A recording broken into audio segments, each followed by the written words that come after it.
Hello everyone, I am not Bruffy1322 or Marky2200, but I am in Sport, and I am here to rank the fastest stock cars in Test Drive Evil Destruction. Each car will be presented slowest, fastest, the fastest lap that I have achieved with it on a last man standing race on Mankato. Mankato is one of only two 13-lap last man standing races, and the other, Anoka, is less consistent as you need to use the braking zones. I've also tested the cars on the Willy Jump race, as it has a couple of high-speed sections, a braking zone from a high-speed section into a sharp turn, a big jump, a couple corners that go over berms, and chicane. Take these times with a grain of salt because I only did 2 laps with each car at speed, and the cars that were faster on lap 3 were timed externally due to lap time not displaying after a race for whatever reason. Thanks, Monster! Speaking of jank, I've tested the top speed of every car on the race to the track area on Mankato. It's the fastest one. I tested them all. I used imperial measurements over the more precise metric measurements because I forgot. I've had to use the same out-of-bounds bug I did in my exploration video with the point-to-point events to test the specials. Let's not talk about I tested all of them using battle mode first, which doesn't have a speedometer. Performance in derbies isn't measured here because it's mostly subjective, but I do touch on it a couple of times. Remember, everything's a hammer when you're surrounded by nails. None of the cars have upgrades, as they are rarely actually required unless you're playing with a weird rule set. Plus, specials don't get upgrades. And it'd be another headache for me. I've ordered this list based on the old time because, as I said before, the jump race times are a bit scruffy. So, let's get into it. The slowest car in the game is, probably to no one's surprise, the Coyote. It's the first D-Mark car you encounter in the career mode, and it does that job well, but don't expect to win races with this thing. It's sluggish out of the line, but that can be fixed with a turbo upgrade. Upgraded, it can easily run derbies until the end of the game, which, considering it's the cheapest D-Mark car in the whole game, it's got an incredible value. It did the oval in 2097 and the road course in 5302, which, believe it or not, is not the worst road course time we'll see, probably due to the Coyote's responsive steering and low, easy-to-control speed. Its top speed is pretty impressive though, 111 miles per hour. I assume this is due to long gearing, but without access to the game's files, I really can't know. In 31st place is the Guerilla. Again, that makes sense.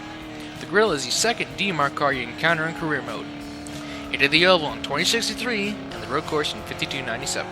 It's honestly not that much of an upgrade over the Coyote, but its extra speed is a great treat and it gets off the line noticeably quicker. It's only worth it if you have the money to spare for it. Its handling is just average, but in a good way, responsive and surprisingly chuggable.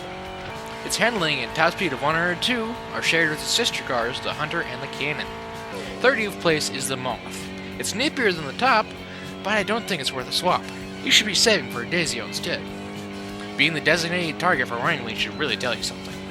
It did the oval in 2061 and gets the slowest road course time at a whopping 54:35. The handling is a little oversteery and it's not quite as nice at the top, which might explain the lower road course time. Its top speed is joint slowest at 95 miles per hour. 29th is the Algar, and oh boy is that 3 handling stat a lie. The Algar, despite being a pacer, is one of 3 front-wheel drive cars in this game. The front-wheel drive cars in this game are actually really enigmatic, especially considering that 2 of them are actually front-engine rear-wheel drive in real life. The Algar did the oval in 20.6 and the road course in 51:57. The Algar is, in my opinion, and in spite of the stats, the best handling one of the 3 front-wheel drive cars. Handles more like a Hot Wheels car, being pulled along a treadmill on a string. Its top speed is impressive for its price bracket at 108 miles per hour. Methinks there's a bug with the way the game handles front-wheel drive cars that gives them higher top speeds, as we'll see later. In 28th place is the Top. Yep, the starter car is better than 4 entire vehicles. I haven't seen an early game trap like this since Gran Turismo 3. The Top did the oval in 2054 and the road course in 53:05. The Top is just a genuinely nice car to drive compared to the oversteery Moth and the understeery front-wheel drive cars. I think it might be one of the best starter cars of the 2000s. Not quite the Mazda Miata or Nissan 240SX from Need for Speed Underground duology, but more along the lines of a Hunter Calvary, which I swear the description of in Burnout Paris is a direct reference to this game. Its top speed is the same as the Moth at 95 miles per hour. The 27th car really should have been a part of the 27 Club, if you know what I mean. It's the Ocelot, with an overall time of 1999 and an astonishing jump race time of 49.45. It's another front-wheel drive car, and in the words of the man who inspired this video, it is a hateful, hateful machine. It's damn fast in a straight line, but the handling is truly shocking. It feels like there are no tires on the front wheels. I really hate how fast this thing is, because it drives like shit. It wheel spins in the third gear, and it won't go into fourth unless you're on a pretty decent straightaway. But hey, at least the handling stat is accurate. The top speed really is the kicker, a whopping 115 miles per hour. This thing is literally what happens when you LS swap a Civic. It really is. Man, I'm gonna go to bed tonight, and all I'm gonna hear is... In 26 is what I would consider the most balanced derby car in this game in terms of price to hitting power ratio, the Cannon. They did the oval in 1997 and the road course in 52.08. It shares the excellent "it goes where you point it" handling and 102 mile an hour top speed of the Guerilla and the Hunter. 25th is my favorite car of the early game, the Desio. It has a 1996 oval and a 52.58 road course. It's a little tail happy, but it suits my driving style very well. If you drive it like a dirt car, it'll reward you for it. Its top speed is 101. 24th is, well, I'm rather surprised at the performance of the Palo. It does a 1993 on the oval and a 50.78 jump course. It handles like, in the words of a great Tory, a shopping trolley full of logs. It's got another false handling stat with its front-wheel drive understeer, and like the other front-wheel drive cars, it boasts an impressive top speed, 108 miles per hour. Meanwhile, I'm just impressed with how tightly gripped the last four cars were. I'm going to give you two cars in one here because they're really similar, and in fact, I got the same time with them. It's the Blitz and the Arrow. Both got a 1984, literally 1984, on the oval, and a 52.9 for the Blitz, and a 50.41 for the Arrow on the road course. This is because the Blitz struggled to do the jump on Woodley, so I had to slow down for it every time. Both of these cars have very bouncy asses. If you manage to keep the tires on the ground, these cars handle pretty nicely. I really wonder with these two, because the Blitz is light as hell and can't punch his way out of a paper bag, and the Arrow hits like a Mack truck. Did the devs assign the D mark to the wrong car? Either way, the Blitz's top speed is 100 and the Arrow's is 106. 21st is the Digit. That shit sucks! Damn! It's okay for the price range, running a 1969, nice, on the oval, and a 49.32 on the jump course, but damn if it don't drive like shit. The 6-speed stat is a complete lie, see the Fillmore for what 6-speed really looks like, and the handling leaves a lot to be desired. The Digit may very well be the lightest car in the game, pending getting my hands on the handling data, because it sure feels like it. It's super twitchy, and getting hit in it, it's a death sentence. There is no way it has forward durability. Its top speed is a meager 102. Average for the price point, but not for a 6-speed stat. 20th is the Prince. This thing really shines above the other 8 cheapest cars in the game. It gets a 1958 on Cato and a 50.72 on Woodley. It's the Digit if it was good, with handling that's responsive instead of twitchy. It being similar to the Digit also means that it's light and weak, but the low center of mass means it's much more stable. I have no idea how I drove it a second slower than the Digit on Woodley. This thing is the real deal. Its top speed is, ironically, joint second lowest at 97. 19th is our first special vehicle, and it may be big, but the surprise isn't. It's the Bus. It last Mankato with a time of 1946 and Woodley at 50.64. Despite also having the Prince's top speed of 97, it sure doesn't have the handling of it. But what do you expect from a bus? Lawman killer, it's the Outlaw. The most expensive rank 100 vehicle and the second slowest muscle car, the Outlaw clocks in a time of 1939 in the oval and 50.69, nice again, on the jump course. It's the hardest hitting non-special car, and it has that nice Guerilla-like handling with an impressive speed of 115. Plus, it's a U. Speaking of the Guerilla, 17th place is the Hunter. It laps the oval at 1928, the road course at 50.2. It's one of the game's great all-rounders, and can be used if you don't like the Fillmore's oversteer or the Empire's tendency to flip. It shares the handling and top speed of 102 with the Guerilla and Cannon, but does feel slightly lighter to drive than them. It's more of a subjective feeling, but I wonder if that D mark has something to do with it. 16th place is one of the game's great missed opportunities with the Limo. It does the oval in 1902 and the road course in 4988. This car is incredibly fun to drive with handling similar to the Desio, but it's just not justifiable at its price point. Its top speed is 102 miles per hour. Did somebody order your skill check? The Fillmore is 15th fastest with a time of 1882 around the oval and a perhaps predictably slow time of 1598 on the road course. The Fillmore's handling can best described as boorish. Lots of wheel spin and oversteer, but it's damn fast, especially for the price, if you can tame it. It's the third highest top speed in the game at 122 miles per hour. Somebody get me an ambulance! 14th is the ambulance, with a time of 1865 and 4912. Pretty damn good for a brick on wheels. The tall body makes it hard to see, but who cares when it's one of the hardest hitting cars in the game? Well, the handling is something to care about, because it's rather shite. It has the twitchiness of the Hearse and the wheel spin of the Fillmore, which may be why their times are similar. Bacon said it best. It's like a fat Fillmore. Top speed is 114. I really wish it was 1112. That would have been funny. Well, what comes after an ambulance? No, not a lawyer, a hearse. The Hearse is, very fittingly, 13th on the list with a time of 1846 and 4903. It's got very responsive handling, but the ass slides around like an otter on a hockey rink, which is good for dirt-style drivers until it gets snap oversteer. It's basically a faster Durand. Top speed is 116 on this one. We're really in the special zone now, huh? 12th is the Postal, with a time of 1843 and 4958.